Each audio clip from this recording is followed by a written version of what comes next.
America വിരട്ടിയാൽ വിറയ്ക്കുന്ന പാശ്ചാത്യ രാജ്യങ്ങൾ കണ്ണുരുട്ടിയാൽ പേടിക്കുന്ന ഒരു പഴയ ഇന്ത്യയെ നിങ്ങൾക്ക് ഓർമ്മയുണ്ടോ? എങ്കിൽ അതൊക്കെ അങ്ങ് മറന്നേക്കൂ.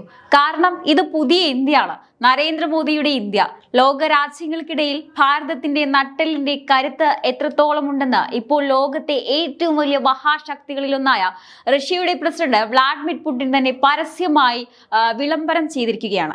ലോകവേദികളെ ഞെട്ടിച്ചുകൊണ്ട് ശത്രുക്കളുടെ നെഞ്ചെടുപ്പ് കൂട്ടിക്കൊണ്ട് പുടിൻ നടത്തിയ ആ മാസ് പ്രഖ്യാപനം അന്താരാഷ്ട്ര രാഷ്ട്രീയത്തിൽ ഇപ്പോൾ വലിയൊരു കൊടുങ്കാറ്റാണ് സൃഷ്ടിച്ചിരിക്കുന്നത്.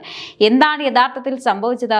പുടിൻ മോദിയെയും ഇന്ത്യയും ഇത്രത്തോളം പുകഴ്ത്തി പറയാൻ കാരണം എന്താണ്? ഇതിന് പിന്നിലെ യഥാർത്ഥ കാരണം എന്തൊക്കെയാണ്? നമുക്ക് വിശദമായി തന്നെ പരിശോധിക്കാം. നമ്മൾ ഇന്ന് ചർച്ച ചെയ്യുന്നത് അന്താരാഷ്ട്ര തലത്തിൽ ഇന്ത്യയുടെ പദവി എത്രത്തോളം ഉയർന്നു എന്നതിനെ കുറിച്ചാണ്. കഴിഞ്ഞ കുറച്ച് ദിവസങ്ങളായി ലോക മാധ്യമങ്ങളിൽ ഒന്നടങ്കം ചർച്ച ചെയ്യപ്പെടുന്നത് റഷ്യയിൽ നടന്ന സെന്റ് പീറ്റേഴ്സ്ബർഗ് ഇന്റർനാഷണൽ ഇക്കണോമിക് ഫോറത്തിൽ വെച്ചുണ്ടായ ചില നിർണായക സംഭവങ്ങളാണ്.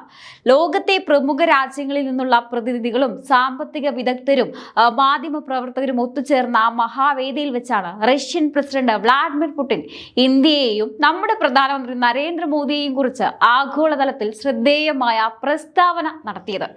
വെറുമൊരു ഔപചാരിക വാക്കുകളല്ല അദ്ദേഹം പറഞ്ഞത്, മറിച്ച് പാശ്ചാത്യ ശക്തികൾക്കും അമേരിക്കയ്ക്കും കൃത്യമായ മുന്നറിയിപ്പ് നൽകിക്കൊണ്ട് ഇന്ത്യയുടെ തന്ത്രപരമായ സ്വയം ഭരണാവകാശത്തെയും സ്വതന്ത്ര വിദേശ നയത്തെയും പൂർണ്ണമായി പിന്തുണയ്ക്കുകയാണ് പുടിൻ ചെയ്തത്.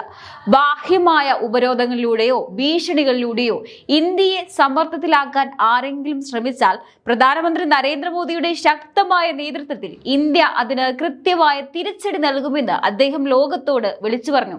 ഇവിടെയാണ് നരേന്ദ്രമോദി എന്ന ഭരണാധികാരിയുടെ കരുത്ത് ലോകം തിരിച്ചറിയുന്നത്.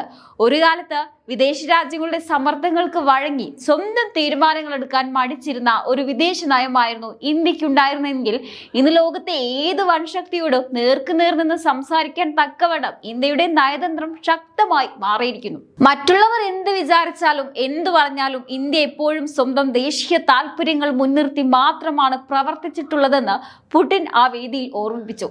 റഷ്യയുമായുള്ള ദൃഢമായ ബന്ധത്തിന്റെ പേരിൽ അന്താരാഷ്ട്ര തലത്തിൽ നിന്ന്, പ്രത്യേകിച്ച് അമേരിക്കയിൽ നിന്നും യൂറോപ്യൻ രാജ്യങ്ങളിൽ നിന്നും വലിയ രീതിയിലുള്ള ബാഹ്യ സമ്മർദ്ദങ്ങൾ ഉണ്ടായാലും ഇന്ത്യ സ്വന്തം നിലപാടിൽ ഉറച്ചു നിൽക്കുമെന്ന വലിയൊരു സർട്ടിഫിക്കറ്റാണ് റഷ്യൻ പ്രസിഡന്റ് നൽകിയിരിക്കുന്നത്.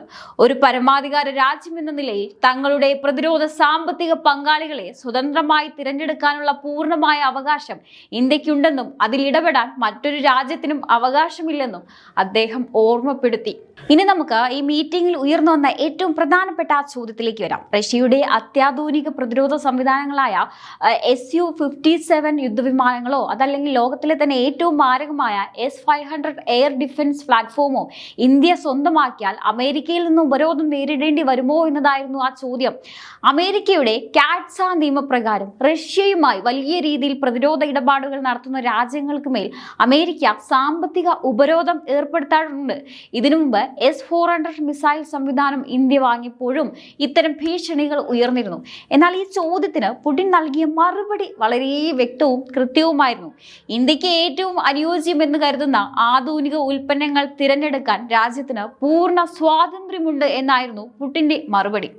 സ്വന്തം രാജ്യത്തിന്റെ സുരക്ഷയ്ക്കും താല്പര്യങ്ങൾക്കും പ്രാധാന്യം നൽകുന്ന സ്വതന്ത്രമായ വിദേശ നയമാണ് ഇന്ത്യ കാലാകാലങ്ങളായി പിന്തുടരുന്നതെന്നും റഷ്യൻ പ്രസിഡന്റ് അടിവരയിട്ട് പറഞ്ഞു. ഇതിനർത്ഥം അമേരിക്കയോട് ഭയപ്പെട്ട് റഷ്യയുമായുള്ള ബന്ധത്തിൽ നിന്ന് ഇന്ത്യ ഒരടി പോലും പിന്നോട്ട് പോകില്ലെന്ന് റഷ്യക്ക് 100% ഉറപ്പുണ്ടെന്നാണ്. യഥാർത്ഥത്തിൽ എന്തുകൊണ്ടാണ് ഇന്ത്യക്ക് ഇത്രയും വലിയൊരു നയതന്ത്ര വിജയം സ്വന്തമാക്കാൻ സാധിച്ചത്? അതിന് നമ്മൾ കഴിഞ്ഞ കുറച്ച് വർഷങ്ങളായി ഇന്ത്യ എടുത്ത ചില ഉറച്ച തീരുമാനങ്ങൾ പരിശോധിക്കണം. റഷ്യ യുക്രൈൻ യുദ്ധം ആരംഭിച്ച സമയത്ത് ലോകരാജ്യങ്ങൾ ഒന്നടങ്കം റഷ്യക്കെതിരെ തിരിയുകയും റഷ്യയിൽ നിന്നുള്ള എണ്ണ ഇറക്കുമതി പൂർണ്ണമായി നിരോധിക്കാൻ ആഹ്വാനം ചെയ്യുകയും ചെയ്തപ്പോൾ ഇന്ത്യ അതിന് തയ്യാറായില്ല.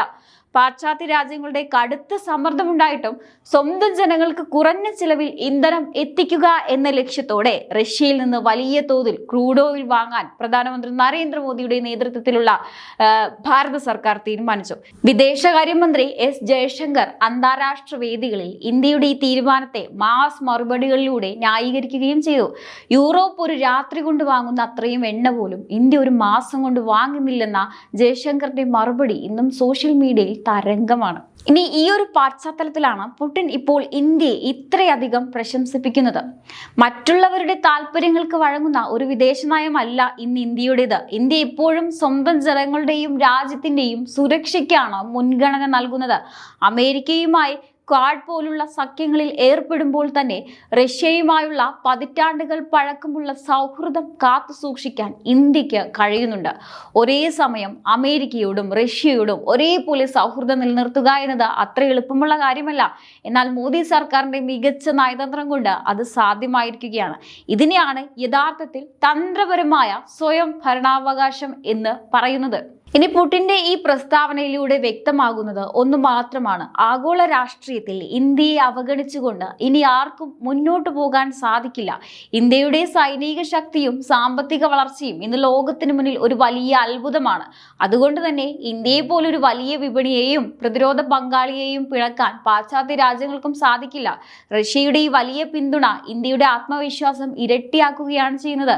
തങ്ങളുടെ പരമാധികാരത്തിന്മേൽ കടന്നുകയറാൻ ശ്രമിക്കുന്ന ഏതൊരു ബാഹ്യ ശക്തിക്കും ഇന്ത്യ കൃത്യമായ മറുപടി നൽകുമെന്ന പുടിന്റെ വാക്കുകൾ ശത്രു രാജ്യങ്ങൾക്കുള്ള ഒരു ശക്തമായ താക്കീത് കൂടിയാണ്. അപ്പോൾ സുഹൃത്തുക്കളെ, നമ്മൾ ഇതുവരെ ചർച്ച ചെയ്ത കാര്യങ്ങളിൽ നിന്നും ഒന്ന് വ്യക്തമാണ്: ഈ ആഗോള രാഷ്ട്രീയത്തിൽ യുദ്ധഭൂമിയിൽ ഇന്ത്യ ഇന്ന് നിൽക്കുന്നത് കേവലം ഒരു കാഴ്ചക്കാരനായല്ല, മറിച്ച് കളി നിയന്ത്രിക്കുന്ന പ്രധാന കളിക്കാരിൽ ഒരാളായാണ്. പുടിന്റെ ഈ വാക്കുകൾ കേവലം ഒരു സൗഹൃദ പ്രകടനത്തിനപ്പുറം വരാൻ പോകുന്ന ഒരു പുതിയ ലോകക്രമത്തിന്റെ വ്യക്തമായ സൂചനയാണ് നൽകുന്നത്. പാശ്ചാത്യ രാജ്യങ്ങളുടെ ഏകപക്ഷീയമായ തീരുമാനങ്ങൾക്കും ഭീഷണികൾക്കും ഇനി ആഗോളതലത്തിൽ വില പോകില്ലെന്നും ഏഷ്യയിൽ നിന്നും ഇന്ത്യ എന്ന മഹാശക്തി ലോകത്തെ നയിക്കാൻ പ്രാപ്തമായി കഴിഞ്ഞുവെന്നും ഈ സംഭവങ്ങൾ അടിവരയിടുകയാണ്. ഒരു വശത്ത് അമേരിക്ക ഉൾപ്പെടെയുള്ള പാശ്ചാത്യ രാജ്യങ്ങളുമായി ശക്തമായ സാമ്പത്തിക സാങ്കേതിക പങ്കാളിത്തം നിലനിർത്തുമ്പോൾ തന്നെ മറുവശത്ത് റഷ്യയെ പോലെയുള്ള ഒരു വിശ്വസ്ത സുഹൃത്തിനെ ചേർത്ത് പിടിക്കാൻ ഇന്ത്യക്ക് സാധിക്കുന്നു എന്നത് ലോക ചരിത്രത്തിൽ തന്നെ സമാനതകളില്ലാത്ത ഒരു നയതന്ത്ര വിജയമാണ്. ഇത് പ്രധാനമന്ത്രി നരേന്ദ്രമോദിയുടെ ദീർഘവീക്ഷണത്തോടെയുള്ള വിദേശ നയത്തിന്റെ പക്വതയാണ് കാണിക്കുന്നത്. ലോകരാജ്യങ്ങൾ ചേരിതിരിഞ്ഞ് പരസ്പരം പോരടിക്കുമ്പോഴും ആരുടെയും പക്ഷം പിടിക്കാതെ ഭാരതത്തിന്റെ പരമാധികാരവും 140 കോടി ജനങ്ങളുടെ സുരക്ഷയും മുൻനിർത്തി മാത്രം തീരുമാനങ്ങൾ എടുക്കാൻ ഇന്ന് നമ്മുടെ ഭരണകൂടത്തിന് സാധിക്കുന്നുണ്ട്. റഷ്യയുടെ ആധുനിക പ്രതിരോധ സംവിധാനങ്ങൾ വാങ്ങുന്നതുമായി ബന്ധപ്പെട്ട് പുടിൻ നൽകിയ ഉറപ്പ് വരും ദിവസങ്ങളിൽ ഇന്ത്യയുടെ സൈനിക ശേഷിക്ക് കൂടുതൽ കരുത്ത് പകരും എന്നതിൽ യാതൊരു സംശയവുമില്ല. ആത്മനിർഭർ ഭാരത് എന്ന ലക്ഷ്യത്തിലേക്ക് രാജ്യം കുതിക്കുമ്പോൾ ഇത്തരം ശക്തമായ അന്താരാഷ്ട്ര പിന്തുണകൾ നമ്മുടെ ആത്മവിശ്വാസം ഇരട്ടിയാക്കുകയാണ് ചെയ്യുന്നത്. വിരട്ടാൻ വരുന്നവർ ആരായാലും അവർക്ക് മുന്നിൽ ഇന്ത്യ തലകുനിക്കില്ല എന്ന പുതിയ ഇന്ത്യയുടെ നയം ലോകത്തെ വൻ ശക്തികൾ ഇപ്പോൾ കൃത്യമായി പഠിച്ചു കഴിഞ്ഞു. നിങ്ങൾ ഈ വിഷയത്തെ എങ്ങനെ വിലയിരുത്തുന്നു? വ്ളാഡിമിർ പുടിന്റെ ഈ പ്രതികരണം ഇന്ത്യയും റഷ്യയും തമ്മിലുള്ള ചരിത്രപരമായ ബന്ധത്തിന്റെ ആഴം കൂട്ടുക മാത്രമല്ല ചെയ്യുന്നത്, മറിച്ച് ലോകരാജ്യങ്ങളുടെ മുന്നിൽ ഭാരതത്തിന്റെ മാസ് എൻട്രി ഉറപ്പിക്കുക കൂടിയാണ്. എന്തായാലും ഈ ഒരു വിഷയത്തെക്കുറിച്ചുള്ള നിങ്ങളുടെ അഭിപ്രായങ്ങൾ തീർച്ചയായിട്ടും കമന്റ് ബോക്സിൽ രേഖപ്പെടുത്തുക. മറ്റൊരു വിഷയമായി വീണ്ടും കാണാം. നന്ദി.